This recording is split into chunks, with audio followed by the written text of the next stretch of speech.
Good morning to all. आप सभी लोगों को हैप्पी इंडिपेंडेंस डे, स्वतंत्रता दिवस की हार्दिक शुभकामनाएं। आज हमारी कंट्री को जो है वो हम जो है वो इतने सालों बाद यानी 74 ईयर्स ऑलमोस्ट हो चुके हैं, और अब हम जो है वो आज भी जब हम देखते हैं आज़ादी की ओर कि हम जो है पूरे परिप्रेक्ष्य में बात करते हैं, हम बात करते हैं कि हमको इंडिपेंडेंस मिला कि ठीक है, हमें समझ में आया कि हमें जो है वो ब्रिटिश हुकूमत से हम जो है वो आज़ाद हुए और हमने अपना खुद का सिस्टम जो है खड़ा किया, और हमारे देश के लोगों ने ही जो है वो हमारी कंट्री को आगे बढ़ाने में भूमिका निभाई। ठीक है, लेकिन आज भी यदि आप देखें ब्रॉडर पर्सपेक्टिव में तो आज़ादी हमको बहुत सारी चीज़ों से हमको चाहिए कि हमको आज़ादी चाहिए गरीबी से, हमको आज़ादी चाहिए जो है वो हेल्थ केयर समस्याओं से कि जैसे हम देख रहे हैं आज की कोरोना की सिचुएशन में क्या हुआ बेटा, हुआ ये कि जो है बड़े पैमाने पर जिस घटना ने मुझे जो है वो सबसे अधिक अफेक्ट किया वो था कि बड़े पैमाने पर बड़े बड़े मेट्रोपॉलिटन शहरों में काम करने वाले जो मज़दूर हैं, वे मज़दूर जो है वो उन मज़दूरों को जो है वो अपने घर लौटना पड़ा और वो पैदल निकल लिए। उनके पास कोई अरेंजमेंट नहीं था, कोई साधन नहीं था। वो जब अपने घर पहुंचे, रास्ते में कई मज़दूरों की हालत बिगड़ी भी, इनकी तबीयत भी ख़राब रहा उनका, कुछ लोगों की डेथ भी हुई उसमें। और वो मुंबई से सोचिए बिहार जा रहे हैं या दिल्ली से बिहार जा रहे हैं, तो जो पैदल निकल लिए अपने घरों की ओर, मतलब कितना मजबूर हालत रहा होगा उस समय कि हमें देखकर रोज़ अखबारों में खबर पढ़ा करते थे, देखा करते थे न्यूज़ में कि मज़दूरों का मास माइग्रेशन हुआ बड़े शहरों से गाँव की ओर।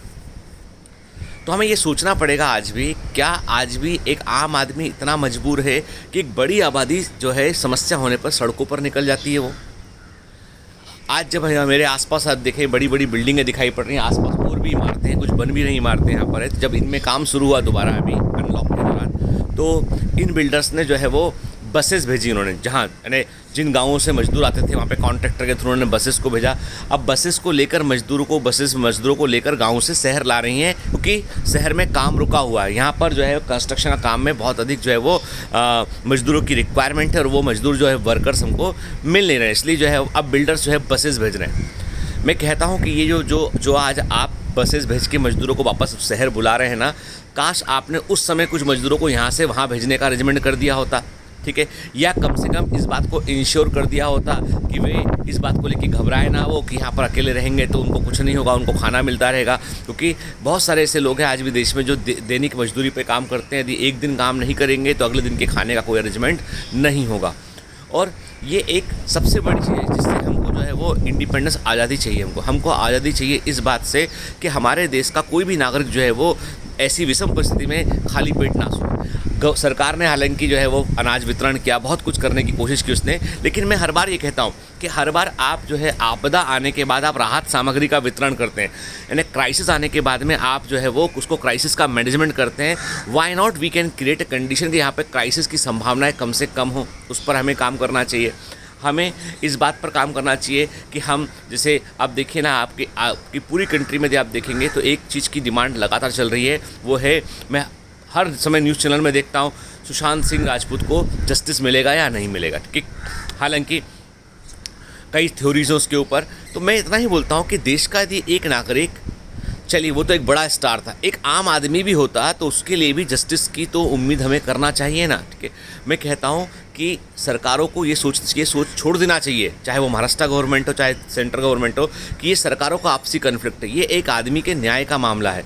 यदि सीबीआई जांच से दूध का दूध पानी का पानी होता है तो सीबीआई जांच पे जाया जाए उसके लिए, क्योंकि केवल इससे बिहार नहीं, पूरा का पूरा जो है कंट्री स्तब्ध है। वो देख रहा है, देश का हर नागरिक देख रहा है कि हर बच्चा देख रहा है कि हमारा जस्टिस सिस्टम कैसे काम करता है।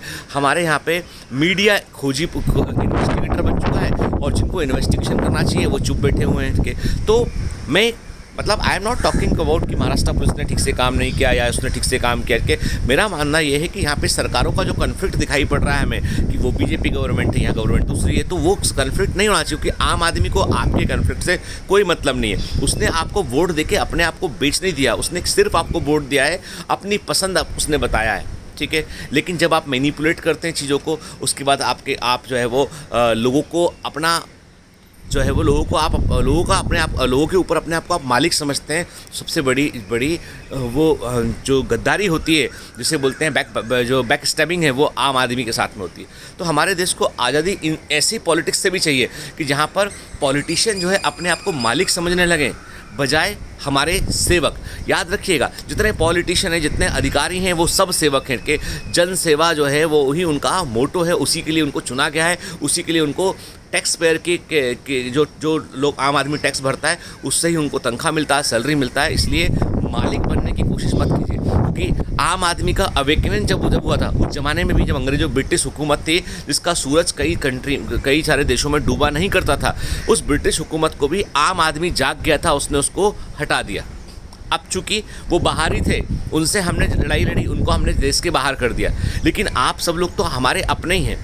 हम सब ने आज हमारे देश में हिंदू, मुस्लिम, सिख, ईसाई, पॉलिटिशियन सब तो हमारे ही भाई बंधु हैं। कौन है बाहर का? कोई बाहर का नहीं है, सब हमारे भाई बंधु हैं। तो इन भाई बंधुओं को हमें जो है समझना पड़ेगा हमें कि भाई इस बार यदि हम यदि सब लोग जो है वो गुस्सा हो जाएंगे तो हम अपने आप में लड़ाई करेंगे हम। और परिवार में लड़ाई करना कभी भी अच्छा नहीं होता है, परिवार में लड़ाई करना कभी भी अच्छा नहीं होता। तो मैं कहता हूँ कि हमारे मत अलग अलग हो सकते हैं, लेकिन हम सबका उद्देश्य एक ही है, वो है भारत, इंडिया। मेरे देश का हर बच्चा जो देख रहा है इसको, जो मेरे साथ कनेक्टेड है, हर बच्चा जो है अपने देश के बारे में, तरक्की के बारे में सोचता है। वो बच्चा, आपको बता दूं, वो बच्चा चाहे वो जम्मू कश्मीर से हो, चाहे वो कन्याकुमारी का बच्चा हो, के चाहे आपके नॉर्थ ईस्ट से, चाहे गुजरात का बच्चा हो, हर बच्चा जो है वो कंट्री के बारे में सोचता है। जब हम एक बात देखते हैं ना कि हम जब इंडिपेंडेंस को एक पर्सपेक्टिव में देखते हैं तो हमेशा एक बात ध्यान रखिए कि आज़ादी का मायना केवल अंग्रेज़ों को देश से भगाना नहीं था। आज़ादी का मायना था कि हमारे जितने डर हैं, जो हमारी कमियां हैं, उन कमियों के लिए लगातार हम लड़ते रहे। और हर साल जब हम इंडिपेंडेंस डे को मनाएं ना, तो उस इंडिपेंडेंस डे में हमारे पास कुछ अचीवमेंट होना चाहिए, हमारे पास कुछ उपलब्धियाँ होना चाहिए कि हमने इस बार इससे आज़ादी प्राप्त की है। एक दिन ऐसा आएगा जिस दिन प्राइम मिनिस्टर जो है मंच जो है वो लाल किले से बोलेंगे कि हमारे देश में जो है गरीबी रेखा के नीचे, बिलो पॉवर्टी लाइन जैसा वर्ड ख़त्म कर दिया हमने के। अब ये शब्द ख़त्म कर जाने का मतलब ये नहीं कि आपने शब्द ही ख़त्म कर दिया, इसका मतलब है कोई आदमी हमारी कंट्री में बिलो पॉवर्टी लाइन नहीं है, ठीक है। हर आदमी को जो है गरिमा से जीने का अधिकार है, हर आदमी को जो है फ्रीडम ऑफ एक्सप्रेशन है, हर आदमी को जो है वो उसकी लाइफ के लिए वो कहीं भी काम कर सकता है, जाकर वो कंट्री में फ्री है। आज हम अपने आप को गुजराती, मराठी, राजस्थानी, मारवाड़ी, ठीक है, दक्षिण भारतीय, इन हिस्सों में बांट के चल रहे हैं, तो ये कोई हिस्सा नहीं बचेगा। केवल और केवल है कि हम सब जैसे जर्मन्स होते हैं, फ्रेंच होते हैं, वी ऑल आर इंडियंस के, और हमारे बीच में कोई डिफ्रेंशिएशन नहीं है। हमारे बीच में जो फ़र्क आएगा वो फ़र्क सिर्फ इतना आएगा कि कौन हम में से और बेहतर करने के बारे में सोचता है। हम जो अधोगति वाली डाउन साइड पॉलिटिक्स है उसका हम अपोज करते हैं, हम प्रमोट करते हैं कि आप अपना प्लान बताइए। देखिए अमेरिका में प्रेसिडेंट का इलेक्शन हो रहा है, वहाँ मुद्दों पर बात हो रही है, वहाँ पे कोई किसी की टांग खिंचाई नहीं कर रहा है, वहाँ मुद्दों पर बात हो रही है कि हम ये करना चाहते हैं, हम वो करना चाहते हैं, और उस मुद्दों पर बहस होती है, पब्लिक बहस को सुनती है।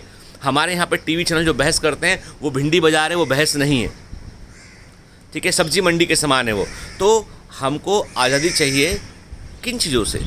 जो कमियां हैं उनसे। हर साल हम केवल इतना प्रण कर लें कि अब आने वाले सालों में जब इंडिपेंडेंस डे मनाएंगे हम, तो हम हर साल एक चीज़ जो हमारी कमी है उसको हम दूर करते हुए आगे बढ़ेंगे। तो आपको एक बार फिर से गणतंत्र दिवस की हार्दिक स्वतंत्रता दिवस, गलत बोल दिया मैंने, स्वतंत्रता दिवस की हार्दिक शुभकामनाएं। और इस इंडिपेंडेंस डे पे आप भी ये प्रण लीजिए कि इस बार आप जो आज़ादी लेंगे वो अपने डर से लेंगे, अपने सफलता की, अपने जो सपने देखे हैं आपने, जो अपने मंजिल देखी, वहाँ तक आप पहुँचेंगे। All the best, have a great day.